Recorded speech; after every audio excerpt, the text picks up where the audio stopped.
Okay, सो इस puzzle में क्या गिवन है उसने हमसे बोला है कि certain number of person are sitting around a circular table of 570 meters circumference. Okay, some of them are facing away from the center and some are facing towards the center, such that the distance between each person is successively increasing in multiple of 5 in anti-clockwise direction. ठीक है, तो इसका मतलब क्या हुआ कि circular में है आपके पास, फाइन, उसने सरकमफ्रेंस दिया हुआ है 570 और जो कुछ लोग हैं जो कि सेंटर की तरफ देख रहे हैं, कुछ लोग अवे फ्रॉम द सेंटर देख रहे हैं, जो डिस्टेंस है वो इस डायरेक्शन में इंक्रीज हो रहा है, एंटी क्लॉकवाइज डायरेक्शन में और 5 के मल्टीपल में. ठीक है, इतनी बेसिक इन्फॉर्मेशन है. तो सबसे पहले हम क्या चीज़ करते हैं, अगर हमारे पास सरकमफ्रेंस दिया हुआ है और आपको पता है कि किसके मल्टीपल में, तो हम क्या करेंगे, number of person find out करने की पहले कोशिश करते हैं, राइट. तो इसमें अगर हम बात करें, अगर 5 से स्टार्ट करता हूँ तो 5 लेट अस सपोज कुछ 55 मान लेते हैं, लेकर चलते हैं ना. तो इन टू ये आपके पास 11 डिवाइडेड बाय 2 कितना हो गया 60, मतलब 30 इंटू 11, तो ये तो आपके पास 330 बन रहा है, मतलब हमें ज़्यादा लेना पड़ेगा. तो 5 प्लस 75 लेकर चलते हैं. ठीक है, इनटू ये आपके पास कितना हो गया, आपको बस इसको इससे डिवाइड करना होता है, ये आपके पास लीस्ट वैल्यू है ना, तो आपको 75 को 5 से डिवाइड करना है, आपके पास 15 आ गया. तो नंबर ऑफ टर्म्स कितने हैं, 15 डिवाइडेड बाय 2 कर लीजिए, ये आपके पास 80 हो गया, इसी क्या 40 इंटू 15 मतलब कितना हो गया 600 हो गया.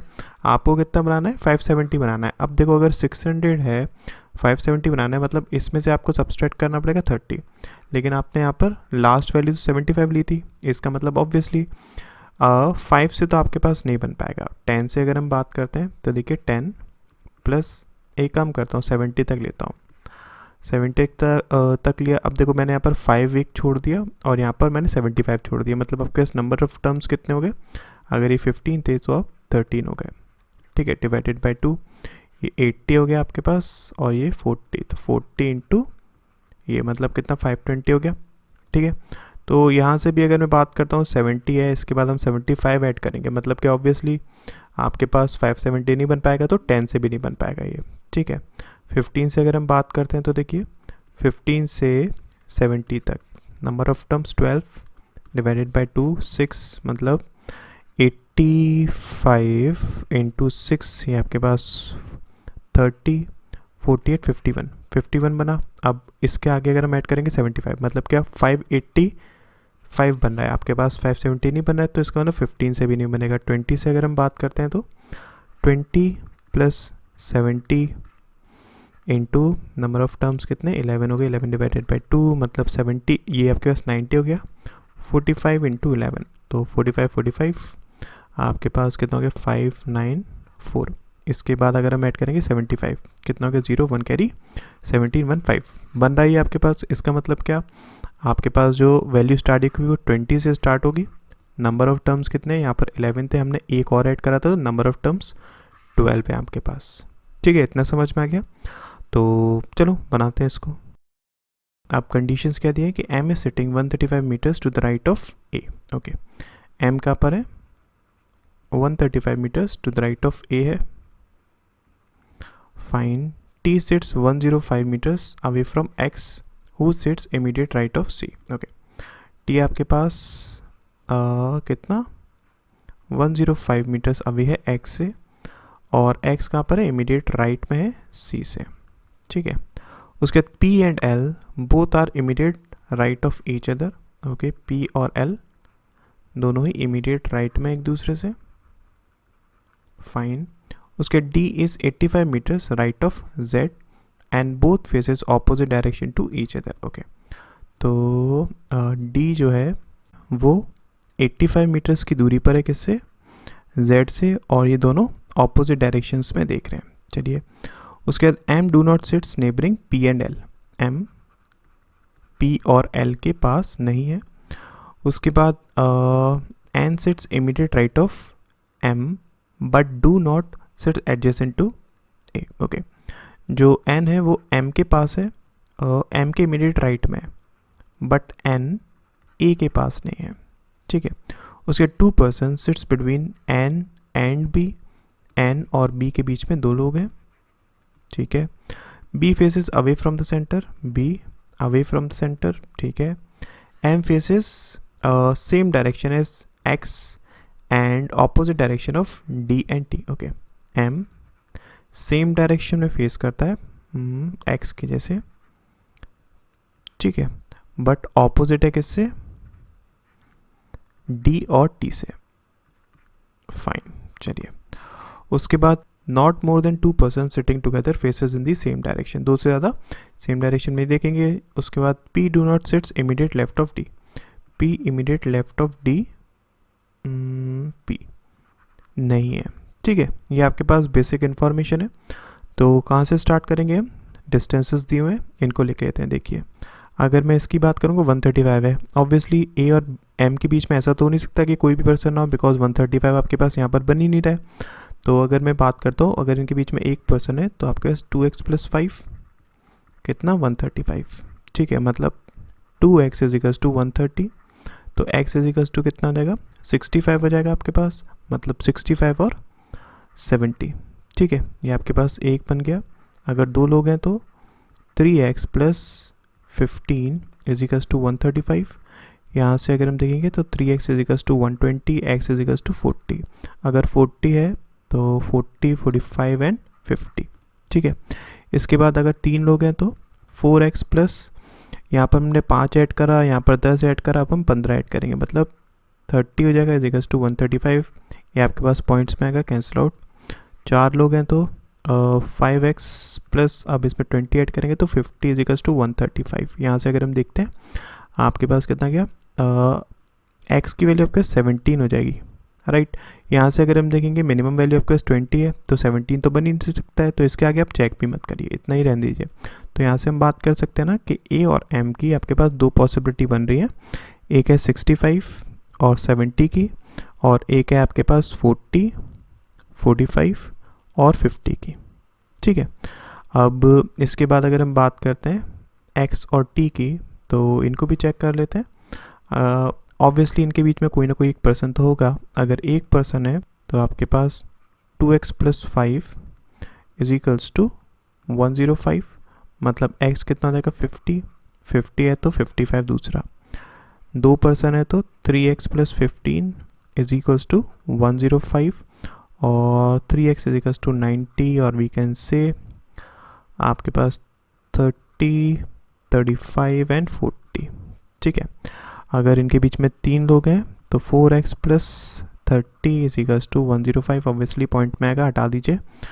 4 है तो 5x + 50 = 105. यहाँ से अगर हम देखेंगे तो x की वैल्यू आपके पास 20 से लेस आएगी, तो इसके आगे चेक करने की ज़रूरत नहीं है. मतलब क्या, हम x और t की बात कर सकते हैं. आपके पास इनके बीच में भी दो पॉसिबिलिटीज़ है, 50 है, 55 है, और 30, 35 और 40 है, ठीक है.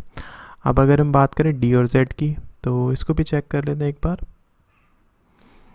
85 है तो ऑब्वियसली एक ना एक पर्सन तो होगा ही इनके बीच में. अगर एक पर्सन है तो 2x + 5 = 85. ये आपके पास x कितना हो गया 40, तो 40 और 45 हो गया, ठीक है.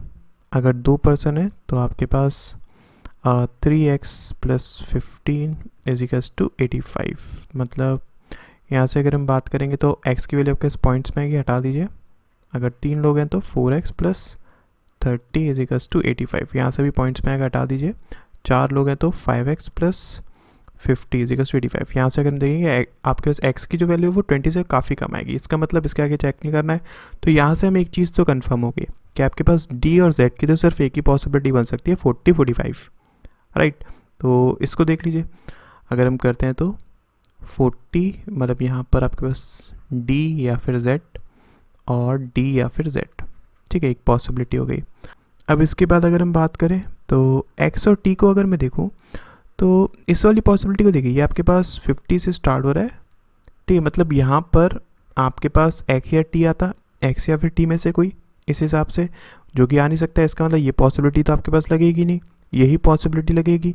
तो x और t को हम यहाँ पर पुट कर लेते हैं. 30 से स्टार्ट है ना, मतलब यहाँ से तो x या फिर t, और 40 तक गया है तो x या फिर t, ठीक है. और अगर हम इसकी बात करते हैं तो इसमें देखो ये 40, 45 और 50 वाला नहीं बन पाएगा. राइट। तो यहाँ पर ए एम आपका 65-70 में, मतलब क्या ए एम और ए एम। ठीक है, आई होप इतना समझ में आ गया होगा।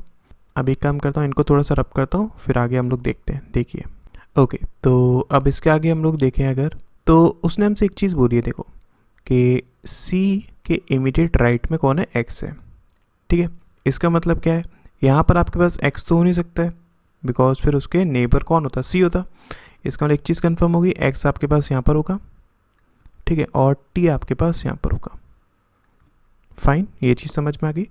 अब इसके बाद देखिए, उसने हमसे बोला है कि एम जो है वो पी और एल के पास नहीं है, राइट, और आपके पास जो पी और एल है वो एक दूसरे के इमीडिएट नेबर्स हैं।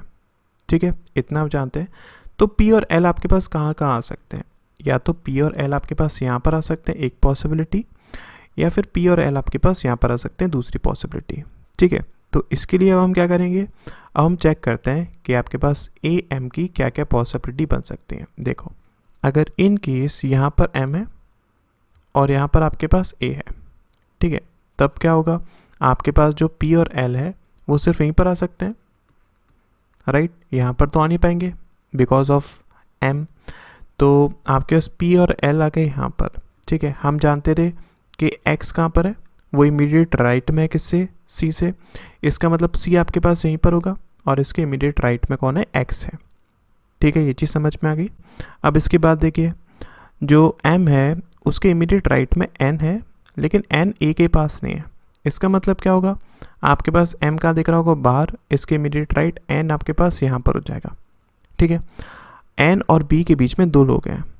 अगर एन और बी के बीच में दो लोग हैं, यहाँ से अगर हम देखें, एन यहाँ पर है, बी हम इस साइड में नहीं बना सकते, हम बी इस साइड नहीं बना सकते। इसका मतलब क्या, ये पॉसिबिलिटी आपके पास रॉन्ग होगी। अगर ये पॉसिबिलिटी आपके पास रॉन्ग होगी, मतलब क्या, एम आपके पास यहाँ पर नहीं होगा, ए आपके पास यहाँ पर नहीं होगा, तो हम क्या करेंगे, इसको स्विच कर देंगे, मतलब एम हम यहाँ पर रखेंगे, ए हम यहाँ पर रखेंगे। तब देखिए ओके, अब देखिए एम अगर यहाँ पर है तो आपके पास पी और एल कहाँ पर आएंगे, वो यहाँ पर आएंगे।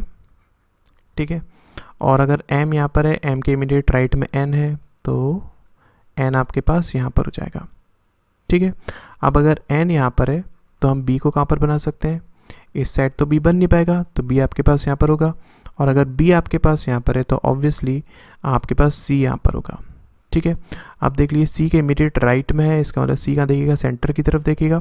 अगर हम बी की बात करें तो बी कहाँ देख रहा था, अवे फ्रॉम द सेंटर, मतलब ये बाहर की तरफ देखेगा। ठीक है, अब हम एक चीज़ जानते हैं ना कि दो से ज़्यादा लोग जो साथ में बैठे हैं वो सेम डायरेक्शन में नहीं देख रहे हैं, इसका मतलब एन कहाँ देखेगा, एन आपके पास बाहर की तरफ देखेगा। ठीक है, इतना क्लियर हो गया। अब देखिए ए के राइट साइड में आपके पास एम था ना, तो ये कहाँ देखेगा, सेंटर की तरफ देखेगा, तो ये आपके pass away from the centre देखेगा। ठीक है, अब उसने हमसे क्या बोला था कि जो एम है वो सेम डायरेक्शन में दिख रहा है एक्स की तरह, मतलब एक्स आपके पास सेंटर की तरफ देखेगा, और ऑपोजिट डायरेक्शन में डी और टी से। तो देखो इसका मतलब ये हुआ कि टी आपके पास कहाँ देखेगा, बाहर की तरफ देखेगा, और डी भी आपके पास कहाँ देखेगा, वो बाहर की तरफ देखेगा। अब ये आपके पास डी तो हो नहीं सकता, बिकॉज अगर ये डी हो जाएगा और ये बाहर की तरफ देखेगा तो आपके पास तीन लोग हो जाएंगे बाहर देखने वाले। इसका मतलब क्या, एक चीज़ कंफर्म हो गई हमें कि ये आपके पास कहाँ देखेगा, ये सेंटर की तरफ देखेगा, और ये जेड होगा, और ये आपके पास डी होगा जो कि कहाँ देख रहा है, ये बाहर की तरफ देख रहा है। ठीक है, समझ में आ गया। इसके बाद उसने क्या बोला था कि डी के इमीडिएट लेफ्ट में आपके पास पी नहीं है, इसका मतलब पी आपके पास यहाँ पर हो जाएगा, एल आपके पास यहाँ पर हो जाएगा। ये दोनों क्या थे, एक दूसरे के, अगर हम बात करें पी और एल के, दोनों इमीडिएट राइट में, इसका मतलब पी के राइट में एल, एल के राइट में पी। ठीक है, तो ये हमारे पास फाइनल पजल बनेगी। आई होप आपको समझ में आ गया होगा जिस तरीके से इसको हमने सॉल्व कराया। ठीक है।